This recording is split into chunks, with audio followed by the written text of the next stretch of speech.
days ago, there was a shooting that happened at a church. The church founder says tight security will not stop all these mass shootings. Let's take a look.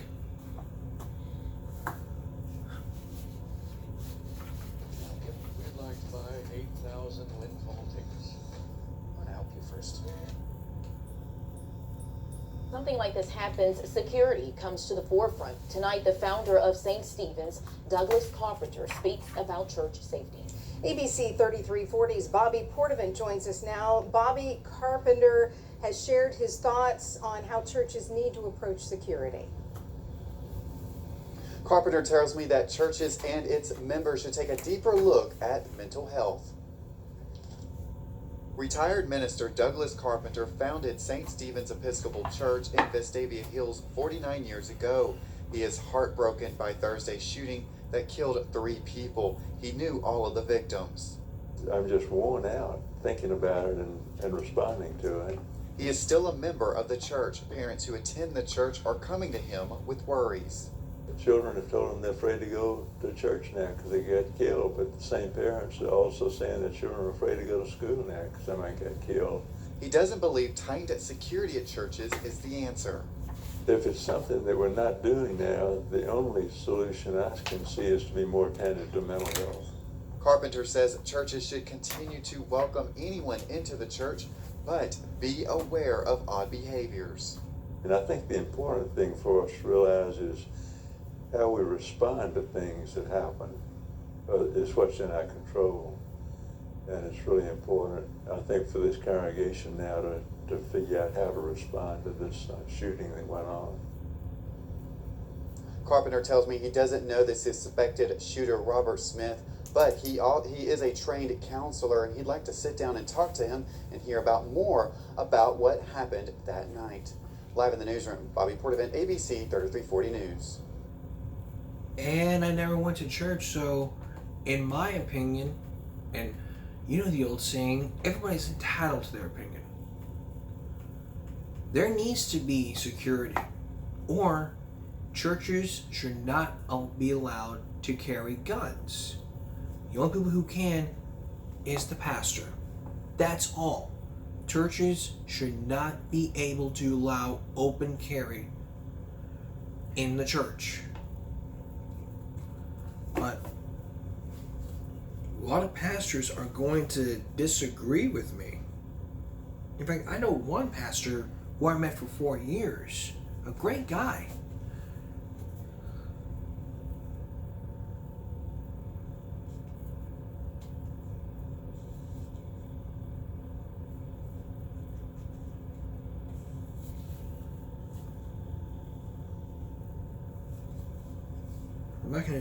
I'm not gonna name names because I don't want to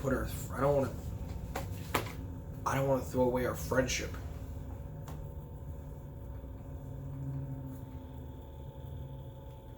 But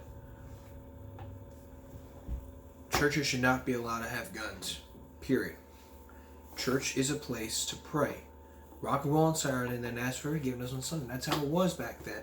Every Sunday you would go to church and then you would pray. But nowadays things are worse.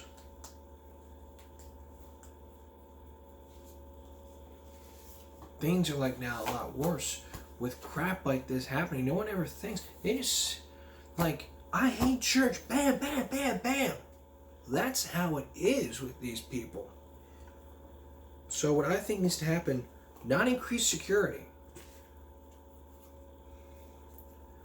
but not allowing guns, period. Like, if you want to feel safe in your own church, pastors should be the only people. The only person who's allowed to carry a gun is the pastor. That's what I think needs to happen. Only pastors can be allowed to carry guns. Now look, I know I ended the special Guns in America Day in the Life, but this church shooting just really hits me. It's like it's like a ball hit me, and then I had to figure out what the hell is going on. But nowadays I deal with issues that are non-school related.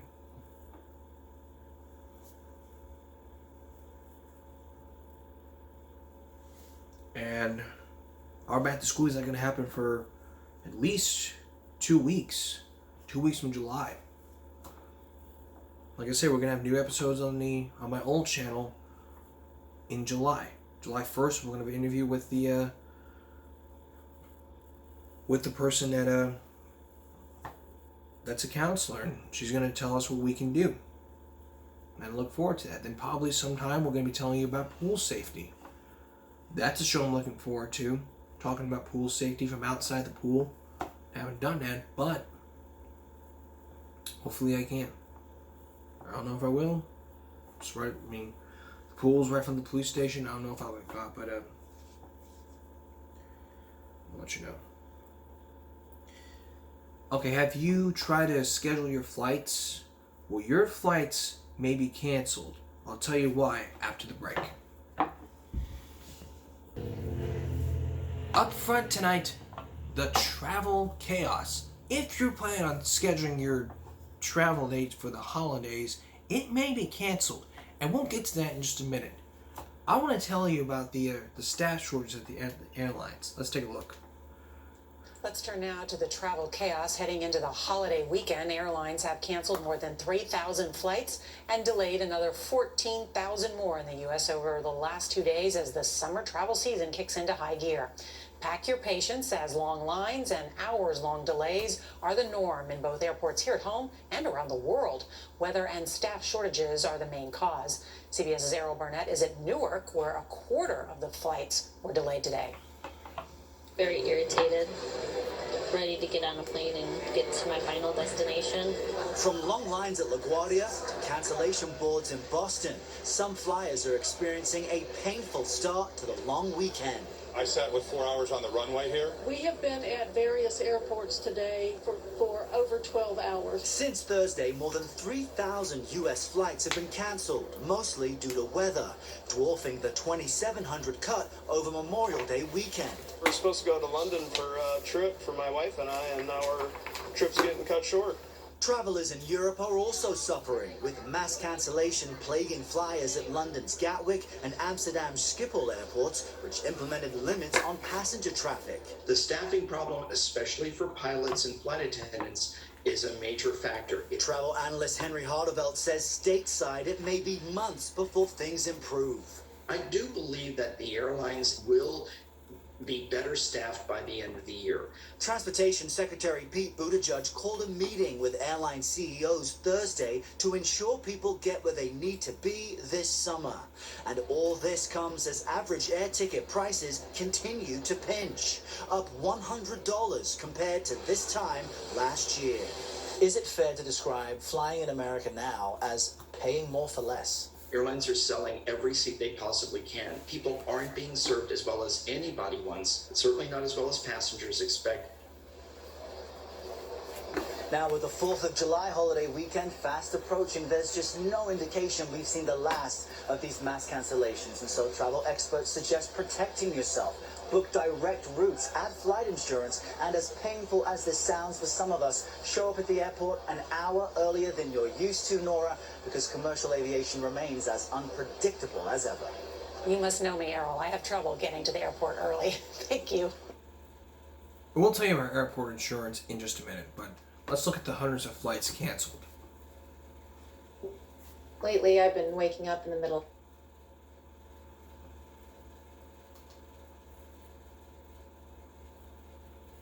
Ana Diaz is off tonight. I'm Errol Barnett. Millions of you are moving about the country this holiday weekend unless you've been caught up in the mass flight cancellation mess. More than 4,000 U.S. flights have been canceled since Thursday, hitting all regions of the country, just as passenger traffic spikes. The TSA reporting tonight it tallied more than 2.4 million flyers yesterday. That's the highest numbers we've seen since Thanksgiving weekend. So what's being done to make travel more smooth? CBS's Michael George leads our coverage tonight at Newark Liberty International Airport in New Jersey. Good evening, Michael. Errol, good evening. It's been another frustrating weekend. Another 800 flights canceled nationwide today. Now, Americans rely on air travel during the busy summer travel season, but flying has become one of the most unreliable ways to travel. Friday was the biggest travel day of 2022, and for many, it was another travel nightmare. Hundreds of delays and cancellations, passengers stranded, vacations ruined. At Boston's Logan Airport, delayed travelers were left to take naps on the airport floor. We had people that were in front of us and behind us trying to rebook, and they had no options either. What was once a rare occurrence is starting to become the norm. The airlines blame pilot staffing shortages, coupled with an unprecedented number of Americans flying. Add to it the bad weather this week, and you've got a perfect storm. Transportation Secretary Pete Buttigieg met with airline CEOs this week to urge them to improve service, tweeting air travelers should be able to expect reliable service. Delta pilots published an open letter to passengers blaming management, saying we've been working on our days off, flying a record amount of overtime to help you get to your destination. My first flight was delayed more than 2 hours. Experts say it could be months before staffing shortages improve, meaning your summer travel plans may be at the mercy of the airlines. The reason I'm taking this flight is to present at a conference, and if I don't make it the day I'm supposed to arrive, I might not be able to present. And by the way, flying hasn't gotten any cheaper. In fact, it's about $100 more per ticket on average compared to last year. Errol? All right, Michael George braving those winds as well. Thank you. Now, with airports canceled because of the holidays and the weather, when we come back, we're going to talk about airplane safety. How you can protect yourself on the airplane. How to survive a plane crash. I have one of these airline VHS tapes that I have that has a report, and I'll play it for you when we come back. As we update you on things that have been happening throughout our issues this season, the Oxford School District is now under attack. According to Fox 2, the district has faced accusations of not being open with parents and students about what unfolded the days of the shooting. It has already rejected 3 offers from the state attorney to do a review of the events that led up to the shooting.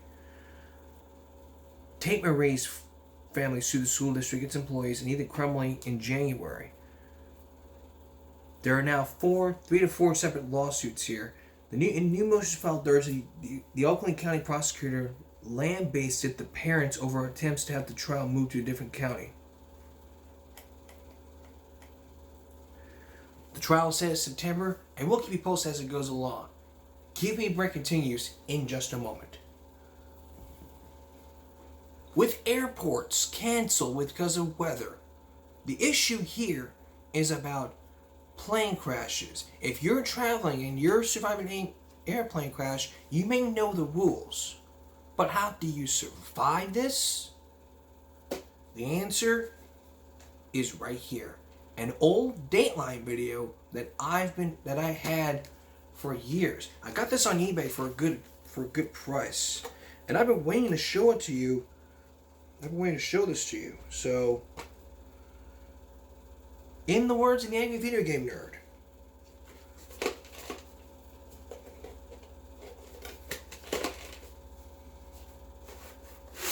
let's pop this in.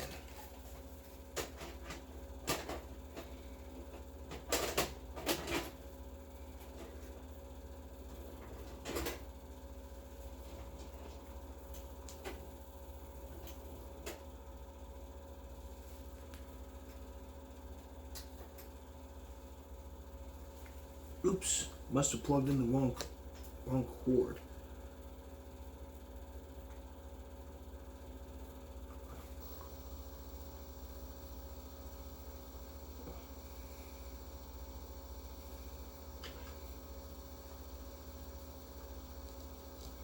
There we go. Now we got it.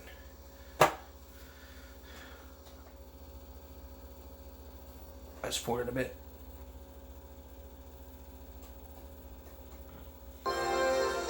From our studios in Rockefeller Center, here is Stone Phillips. Good evening. What you're watching is every airline passenger's worst nightmare. A jetliner crashing to the ground at hundreds of miles an hour and bursting into flames. This was only a test. But have you ever wondered what you would do if the plane you're on is headed for a crash? Is it hopeless? Or are there steps you can take to increase your odds for survival?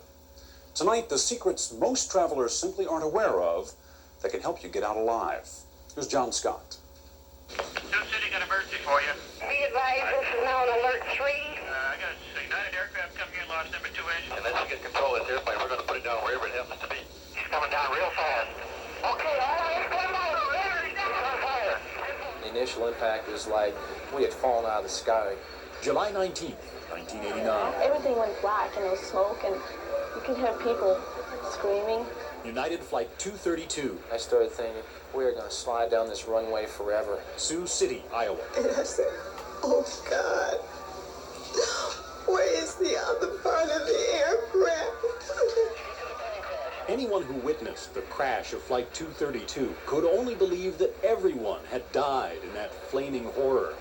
But when the plane came to rest in an Iowa cornfield, 180 of the 296 people on board survived. Most people think plane crashes are invariably fatal, but in fact, 80% of all airline accidents are survivable. In many cases, everyone on board lives through the initial impact, but many people are killed by smoke and fire while trying to evacuate. The problem is, few people really know what to do when this turns to this. Prepare yourself for an emergency landing. There's absolutely no reason in the world why you shouldn't get up and get out unless you are injured from the dynamics of the crash. Charles Chittum is the FAA's leading expert on plane crash survival. He develops techniques that could help you get out of a plane alive. At this air crash simulator in Oklahoma City, he shared some of those tips with Dateline. What's the single most important thing you can do to survive an airplane crash? Keep 3 factors in mind about getting off that aircraft. The 3 most important things to remember is speed and speed and speed. A case in point, the crash of this overseas National Airways jet at New York's Kennedy Airport in 1975. Within minutes, the fuselage had burned away, but all of the 149 people on board survived. The reason? Every one of them was an airline employee trained to evacuate the jet quickly. What's the first thing you do when you get on? First thing I do when I get on an aircraft is I count every seat row to every exit. I know that I've walked by 5 seats to get to this overwing exit. If I'm going on back further and I'm sitting in this row, I know that there's 4 more seat rows between me and that exit. I know there's 9 rows between me and the exit where I got on. Is that realistic when you're boarding a plane, carrying bags and babies and everything else, to be counting rows? The thing that I'm looking at is saving my life. 79% of all fatalities that occur in survivable airline accidents happen after the aircraft comes to a complete stop. Flames can engulf the plane almost instantly, like they did in this FAA test crash. And within seconds, the entire cabin fills with choking black smoke. Experts say you have less than 2 minutes to get out. So this is the biggest killer in these survivable accidents? Smoke, the toxicity of the smoke. Smoke inhalation, that kills more people in survivable airline accidents than anything else. I mean, the smoke is coming up from hot gases. Isn't it hugging the ceiling exactly like we're doing now? But the minute someone opens the door and you get an air current movement, the smoke will start bumping down. How long does it typically take? To fill a cabin, about 5 to 10 seconds in an actual fire. And just as soon as someone opens the door to try to evacuate, the smoke starts getting up around. It's a lot harder to see, just like it's getting for us now. 94 passengers 94 and passengers 6 aboard, crew. 6 crew. 3 confirmed dead. February 1st, 1991, Los Angeles International Airport. U.S. Air Flight 1493 slams into a small commuter plane on landing. Before the accident, I was the ordinary magazine-reading passenger. I had Geraldine Frankowski was in seat 20F. to be holding. I wasn't listening to buckle your seatbelt. I wasn't looking where the exits were. I was just a regular passenger. We touched down and immediately struck the plane that was waiting in front of us. We caught on fire from nose to tail and started sliding off the runway while we were moving. The windows melted and the inside of the plane caught fire. Except for the pilot, all on board the U.S. Air jet survived the impact. But in the mad scramble to get out, 21 people died from the smoke and fire. It was a case study in what not to do. I got out through the rear exit, but passengers that were behind me, even closer to the rear full door exit, went over the seat backs to the overwing exit, which is where those passengers that were killed were found. What happened aboard that flaming wreck changed Frankowski's life. She became a national advocate for airline passengers and is now the director of the Aviation Consumer Action Project. There are things that passengers can do every time they fly to improve their odds of surviving a plane crash. Such as? Know how to operate the door when you get there. Don't wait until you're in the dark and you're trying to feel your way and figure out how to open the door. But even for a healthy 6-foot man, opening the emergency exit isn't necessarily easy. Now, when you hear the bell ring, I want you to open that exit as quickly as possible, okay? Okay.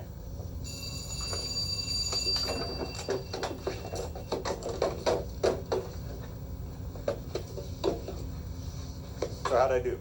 Well, not very well. It took you about 13 seconds for the 13 two of us to seconds? get out. That's pretty good. Well, if it took 13 seconds for two, that's 7 seconds a person.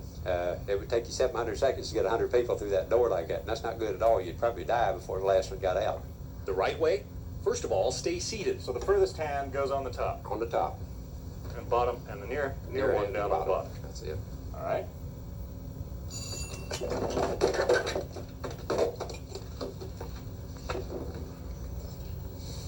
Five seconds. Some airline safety cards recommend leaving the door inside the plane. But here's what happened when we did that.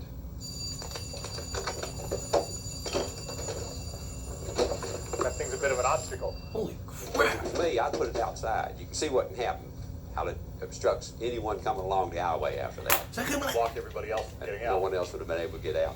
Now about those flight safety cards. You're like, get out of my way! I never read the flight safety cards ever. But studies have shown I never people flown a who plane. do read the I never cards gonna fly a are plane, less likely and to I be know- severely injured in an emergency But I than don't know passengers who ignore no them. way in hell And am I speaking gonna of fly a ignoring plane. things, what about the flight attendants? Is anybody listening to them? I do start to listen to them in the very beginning, and then I zone out. In a crash, paying attention to the flight attendants could mean the difference between life and death. It certainly did in Los Angeles. The flight attendants quickly took control of the situation and were giving their commands to get the passengers out, and their collected composure really contributed to a lot of passengers surviving that did. They're not just here to push the beverage cart. They are the #1 safety agent. And the #1 safety device is the most familiar, your seatbelt. Keep it low, keep it tight, and keep it on. In June, 19 people were hurt when a DC-10 hit severe turbulence. The reason? They weren't wearing their seatbelts. The FAA is now considering making seatbelts mandatory throughout the flight. Come to my voice, this way out. Get hold my hand, there you go. Down the slide. So your plane has crashed. Smoke is filling the cabin. You counted the seats on the way in, so you're able to quickly make your way toward the nearest exit. It's the one with an emergency slide. Once you make it to the exit, you might think you're safe. All you have to do now is go down the slide. But in fact, this is where a lot of people get hurt. My definition of an evacuation slide, it's an expedient means to get you from a dangerous situation to a less dangerous situation. It is by no means a safe way to egress an aircraft. You're doing fine. Just this past April at Kennedy Airport, 47 people were injured going down the slides when they were forced to evacuate their American Airlines jet. Here's the right way to go down the slide. With your arms close to your upper body, jump out about 2 feet and land on your backside with your feet slightly elevated. Don't hit feet first. Your shoes, especially rubber-soled shoes or high heels, could stick on the slide and send you tumbling down.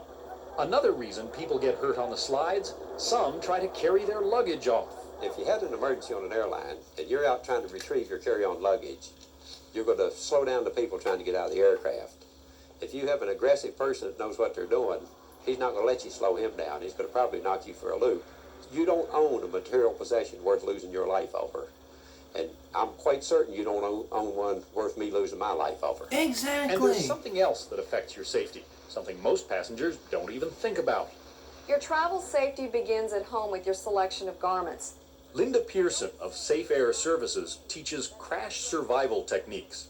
If you choose the wrong type of fabric and the wrong type of clothing, you're putting yourself at risk should something happen. You want to wear long sleeves and long slacks to give you that added protection. More skin exposed, the higher the risk factor. Cotton, leather, suede, and wool are your better fabrics to wear. And the tighter the weave, the slower the burn. Avoid synthetic fabrics. They could melt. And women should not wear pantyhose. I interviewed a woman that was on the Sioux City crash. She realized her pantyhose had melted on her legs, and she had third-degree burns from the knees down. It's all important. Clothing, exit rows, following instructions. But what if you had your children on board? If the plane's going down, how do you protect your kids? What about children? How do we help them survive a crash? It's one of the most hotly debated issues facing airlines today. What's the best way for you to take care of your children when you fly? Some answers when we come back. And we'll tell you next. If you're just joining us, we're talking about airport safety. Part 1 of the airport break. We're talking about. So far we've heard about the slide, the seconds, the type of clothing. But what about your kids? Once again, here's John Scott. Old boy who lost his life on 232. I will never forget as long as I live. Flight attendant Jan Brown Lohr has been carrying a heavy burden of guilt for 6 years, ever since United Flight 232 somersaulted in flames into that Iowa cornfield. I knew in my mind and my heart when I said, people with labs, put them on the floor now, that this was not the best thing for infants. LAPs, or lap babies, are children under age 2, and according to federal regulations, they're permitted to fly in their parents' laps for free, rather than in their own seats. If a crash is imminent, most airlines advise parents either to hold lap babies tightly or simply place them on the floor. That's the advice Jan Brown Lohr gave passenger Sylvia Sow, who put little Evan on the floor as their crippled plane came in for a crash landing. When we hit, he went off like a missile, and I guess they found him later, but he did not survive. Brown Lohr helped passengers get out. Then she scrambled into the cornfield. Sylvia Sow just looked up at me and she said, "You told me to put my baby on the floor," and I did, and he's gone. And to this day it gives me chills because my first thought was I'll have to live with that for the rest of my life. Since then, Jan Brown Lohr has been campaigning to get kids out of the laps and into the straps. Every piece of galley equipment has to be secured. A can of Coke, coffee pot is safer than a child sitting on a lap. The FAA reports that since 1978, the deaths of 5 infants would have been prevented and major injuries to 4 infants avoided if they had been strapped into their own seats. But Tawanda Brown did not know any of that when she boarded U.S. Air Flight 1016 in July of last year. Do you think you ever will fly again? No. I'm not going to I still have nightmares. Brown was holding her 9-month-old daughter, Denasia, on her lap as the plane approached Charlotte Airport during a thunderstorm. After it started going up and down, I clutched Denasia in my arms as tighter than I was holding her before. A woman to my left, she said, "Oh my God, we're gonna crash." The DC-9 slammed to earth just short of the airport. Tawanda Brown blacked out. Denasia disappeared. I don't know what happened to her. After the plane bounced up, I saw her.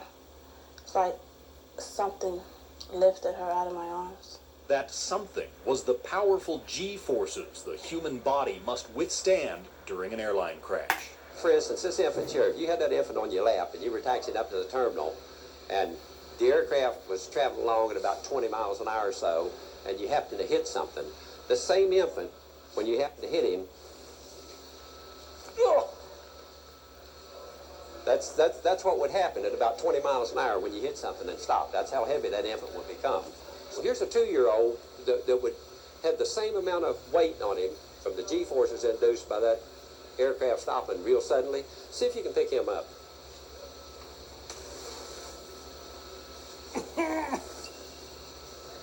Okay. Normally weigh about 32 pounds. That weigh about 96 with 3 G's on him. I have an 18-month-old who weighs about 32, 33 pounds. So this is what he would weigh at 20 miles an hour when you hit that stop.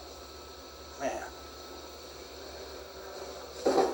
In a crash at just 20 miles an hour, the weight of a child effectively triples. Denasia Brown weighed 28 pounds, and the airplane was traveling 171 miles an hour when it hit. Did you check with the airline as to how you would carry her when she was on the plane? I was told that she was a lap baby, and we would count as one person instead of 2 people. Did they say anything to you about bringing a child seat for her on board the plane? No. So essentially you thought you were supposed to just hold her on your lap? I thought that's what the rules were. Everyone holds a child under 2 on their lap. And you assumed that was safe? Yes. But it wasn't safe. Denasia died. Recently, despite calls from safety advocates, the FAA decided against requiring parents to purchase a plane ticket for every child, arguing the cost of the extra seats would force many families to drive rather than fly, resulting in more deaths on the road. Some parents Dateline spoke with agreed the extra cost could be a problem. My first choice would be to strap them in. However, financially, we wouldn't fly. We wouldn't be able to afford to fly. I'm not with 2. Very smart. Transportation Secretary Federico Pena is appealing to the airline industry to help parents out by creating incentives. In other words, lowering prices on seats for children. Right over here, I guess. Unless and until that happens, the FAA is urging parents to voluntarily buy seats for their kids and has put out these guidelines. Children under 20 pounds should be restrained in a rear-facing child safety seat. Children weighing 20 to 40 pounds should use a forward-facing safety seat. And children over 40 pounds should use seat belts, the same as adults. Come on, Christopher. You can use the same child safety seats you use in your car, with 2 exceptions. Booster seats and web-style harnesses are banned as unsafe for flight. So the advice is, put your kids in their own seats. And if you can't afford a separate ticket, ask the airline to book you on a flight that's not full. If there's space on board, most airlines will let you put a safety seat in an empty seat at no charge. It's worth the extra effort. After all, children are the most precious passengers. I would never want a flight attendant to have to say to a parent to put that child on the floor when I knew it wasn't the best thing. But all I could say to her was, it was all we had. The question everyone asks, where is the safest place to sit on a plane? The front, middle, or back? There's no one answer because each crash is different. But the experts we talk to admit that they try to sit over the wings, where the plane is strongest structurally and where they also have access to the greatest number of exits. That's great advice. But what about airport security? Coming up on Monday, a Dateline hidden camera investigation into airport security. You may be surprised by what 2 producers had done. That's Give Me a Break for right now. Join us again on Give Me a Break Monday. Next time for another edition of Give Me a Break. Good night, everyone.